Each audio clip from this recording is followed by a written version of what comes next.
কি বলছে কুসুনা? বলো, আমি ভালো আছি।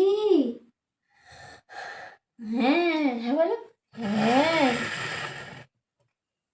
বলো, কি বলছো?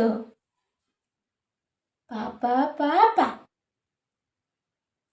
বলো, মাম্মা বলো একবার, মাম্মা মাম্মা মামা মাম্মা মাম্মা, আবার বলো, মাম্মা মাম্মা।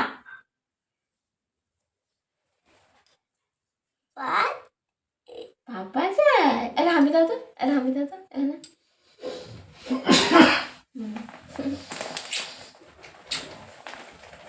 চলো, পাপা উঠেছে, ওই দেখো পাপা উঠেছে। বাবু বকে দাও তো একটা, আপ বকে দাও, একটা বকে দাও, আপ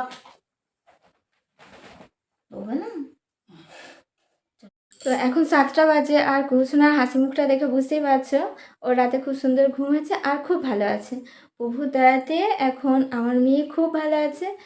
আর ভজন করছিলাম, তালি দিচ্ছিল হাতে, খুব সুন্দর ভজনও করেছে বসে বসে, মানে যেভাবে করে তোমরা তো জানো, বসেছিল আর তালি দিচ্ছিল হাতে, এত ভালো লাগছিল না যে কি বলবো। ওর বাবা ব্রাশ করালো, ব্রাশ করিয়ে একটু ঘুরতে নিয়ে গেছে, জেঠিমাদের বাড়িতে নিয়ে গেছে। আমি একটু চা করি, তারপর ওকে ডাকবো, খাওয়াবো। দেখো এখন আমি রান্নাঘরে তরকারি বানাবো মুড়ি খাওয়ার জন্য। আর কুসোনা কি করছে দেখো, ওই দেখো আমার সোনা মেয়েটা কি করছে, বই পড়ছে। দেখো নিজে নিজে কত সুন্দর বই দেখছে, দেখেছ আমার সোনা। তিনজনে এক জায়গায় বসেছি, রান্না করছিলাম। তো মা রান্নাটা করছিল, আমি বাটনাটা বাটবো সেই জন্য ওখানে বসেছিলাম। আর কুসোনা দেখো, এইভাবে যদি একসঙ্গে থাকি না, ও খুব মজায় থাকে, কিন্তু ও খুব ভালো থাকে। আর এটা তো শনিবারের ব্লগ, তো তোমাদের সাথে শেয়ার করছি। আর শুক্রবারে যে কুসোনার শরীরটা খারাপ হয়ে গিয়েছিলো, আর শনিবারেও কিন্তু হ্যাঁ ছিল, একটু খারাপ ছিল।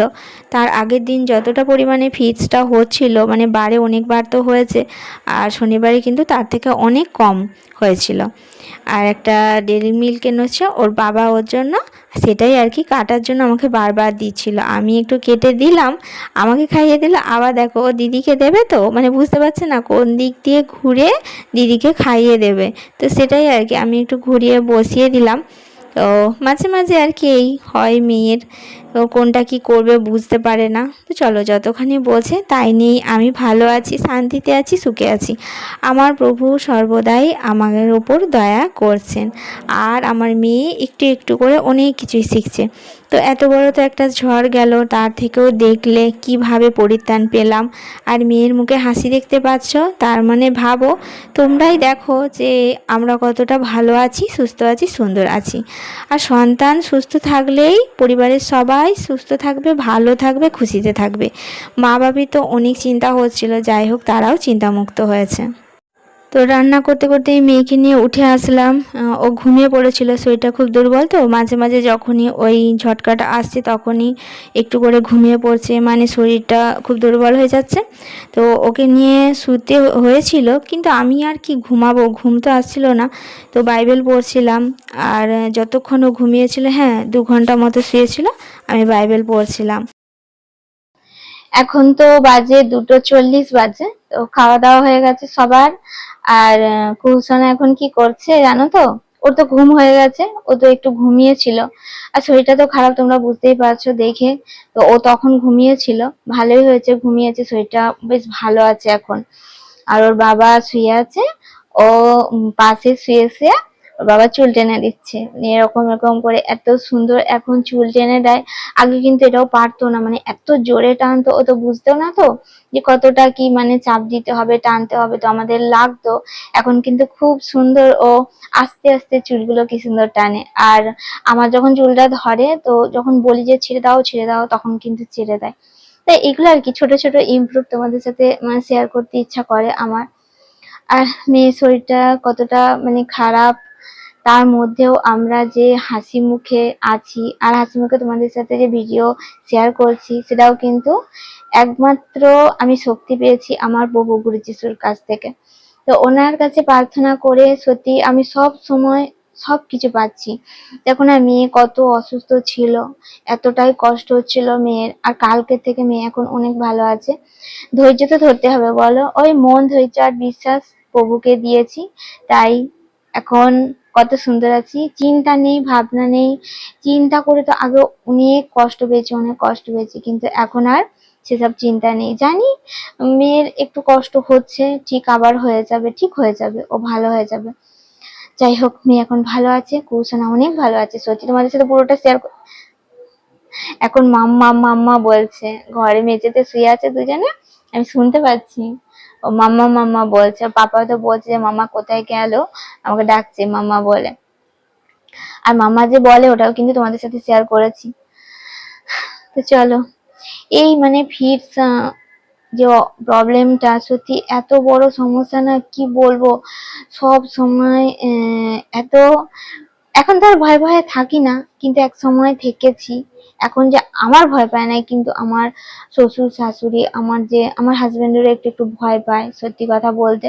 ও ভয়ে ভয়ে মানে আছে, কারণ মেয়ে না এমন ভাবে পড়ে যাচ্ছে, কি বলবো, মাথায় তো একদম মানে সব সময় পড়ে যাচ্ছে আর মাথায় লেগে যাচ্ছে। সে পড়ার একদম, তোমরা একবার ভেবে দেখো যে কিরকম পরিস্থিতি হয়, একটা বাচ্চা যদি ওইভাবে মানে দাঁড়িয়ে থাকা অবস্থা হঠাৎ করে স্ট্রিক হয়ে যায় আর পড়ে যায়, হাত পা একদম শক্ত হয়ে যায়, তখন কি অবস্থা হবে। যাই হোক কিছু করার নেই, ওই বসে বসে ভজন করি, বাইবেল পড়ি। বচনই আমার শক্তি, তাছাড়া আমি আর কোথা থেকেও শক্তি পাবো না। কেউ আমাকে গায়ে হাত বুলিয়ে বললেও যে ভালো হয়ে যাবে, সব ঠিক হয়ে যাবে বললেও আমি শক্তি পাবো না। বচনই আমার শক্তি, তাই সেই জন্যই পিতা পুত্রকে সব সময় ধন্যবাদ দিতে থাকি যাতে আমার শক্তি আসে। চলে এসেছে কুসুমা, চলে এসেছে। চলো তোমাদের সাথে পরে আবার শেয়ার করবো, ও জামা পরে নেই তো, আর ওকে বেশি দেখাবো না ভিডিওতে। কি বাবা, তুমি আমাকে ডাকতে এসেছো? আমাকে ডাকতে এসেছে। আমি শুনেছি, যাচ্ছি, চলো তুমি। চলো মেয়ে ডাকছে, মেয়ের কাছে একটু যাই। আর মা বাবা দুজনে একসাথে টাইম দিলে না সন্তানকে, ওদের খুব ভালো লাগে। আসলে কম সময় আমাদের দুজনকে পায়, তো ও দুজনে মানে নানা রকম কথা বলি, আমি একটা বললাম, ওর বাবা একটা বললো, ওর খুব ভালো লাগে। তো চলো আবার পরে তোমাদের সাথে বাকিটা শেয়ার করবো। ও কেমন ভালো তো থাকবেই, সুস্থ তো হবেই আমি জানি, তো তোমাদের সাথে পরে বাকিটা শেয়ার করবো। চলো। আর রাত্রিবেলা দেখো বিছানা রেডি করে নিলাম, তো পাশে আমি আর ওর বাবা দুজনেই ছিলাম। তো মেয়েকে খুব হাসানোর চেষ্টা করছিলাম, মেয়ে কিন্তু অনেক হেসেছে, দেখে না মনটা ভরে গেল আর আমার চোখ দুটো জুড়িয়ে গেল। তো মেয়েকে তো অনেক হাসিয়েছি দুজনে মিলে, আর ও অনেক মজা পেয়েছে, অনেক আনন্দ করেছে। তো দিনের শেষে যাই হোক হাসি মুখটা তোমাদের সাথেও শেয়ার করতে পারলাম, তোমাদেরও নিশ্চয়ই খুব ভালো লাগবে। তো এখন তো 9টা বাজে, আমাদের খাওয়া দাওয়া হয়ে গেছে, আর কুসুনাকে এখন শুইয়েছি। আর খুব হাসি হাসি হলো, ও পাপার সাথে একটু মজা করছিলাম, মানে ওকে একটু হাসানোর চেষ্টা করছিলাম আমরা। তো যাই হোক মেয়ের মুখে হাসি ফোটাতে পেরেছি সারা দিনের পর। দিনের বেলাও হেসেছে, কিন্তু এতটা হাসিনি, এত মানে আওয়াজ করে একটা হাসি দেখলে তো প্রাণটা জুড়িয়ে যায়, যে সারা দিনটা, তারপর আগের দিনটা যেরকম পরিস্থিতিটা আমাদের গেল। তো যাই হোক তোমাদের সাথে শেয়ার করতে পারলাম, তোমরা নিশ্চয়ই বুঝতে পারলে যে কুসুম এখন কেমন আছে। হ্যাঁ কালকে থেকে অনেকটাই ভালো আছে ও। আর ও এখন বেরো করতে গেছিলো, জেঠিমাদের বাড়ি গেছিলো, পাপার কাছে বায়না করেছিল একটু, মানে ওই হাত ধরে যেভাবে বোঝায়, গেটের কাছে ধরে নিয়ে যায়। তো নিয়ে গেল, ওর বাবা একটু ওদের বাড়ি থেকে ঘুরিয়ে নিয়ে আসলো। এখন হাই উঠছে কুসুম, আর হাই উঠছে, এই ঘুমাবি তো, শুয়ে পড়, শুয়ে পড়। তো চলো, আশা করছি পুরো ভিডিওটা তোমাদের ভালো লাগবে, ভালো লাগলে অবশ্যই লাইক কমেন্ট শেয়ার করো, আর ভালোবেসে পাশে থেকো। তো ঈশ্বরের কাছে প্রার্থনা করি সব সন্তান সুস্থ থাকুক, ভালো থাকুক, আর কুসুমা নিশ্চয়ই আজকে রাতটাও সুন্দরভাবে ঘুমাবে। ঈশ্বরের কাছে প্রার্থনা তো অবশ্যই করব, যাতে ওর সমস্ত অসুস্থতা সুস্থ সুন্দর হয়ে যায়। আর খাওয়া দাওয়া থেকে শুরু করে ঘুম, সব কিছুর জন্যই প্রার্থনা করতে হবে, আমার প্রভুর কাছে চাইতে হবে, যাত্রা তো করতেই হবে আমাকে। চলো তোমরা সবাই সুস্থ থেকো, ভালো থেকো। আর কঠিন পরিস্থিতিতে এইভাবে যারাই পড়ুক না কেন, সবাই সেই পরিস্থিতি থেকে যেন উঠে আসতে পারে, যেন পরিত্রাণ পায় শেষ পর্যন্ত, এটাই প্রার্থনা করি। তো চলো আবার আসবো নতুন একটা ব্লগ নিয়ে, ততক্ষণের জন্য ভালো থেকো, সুস্থ থেকো।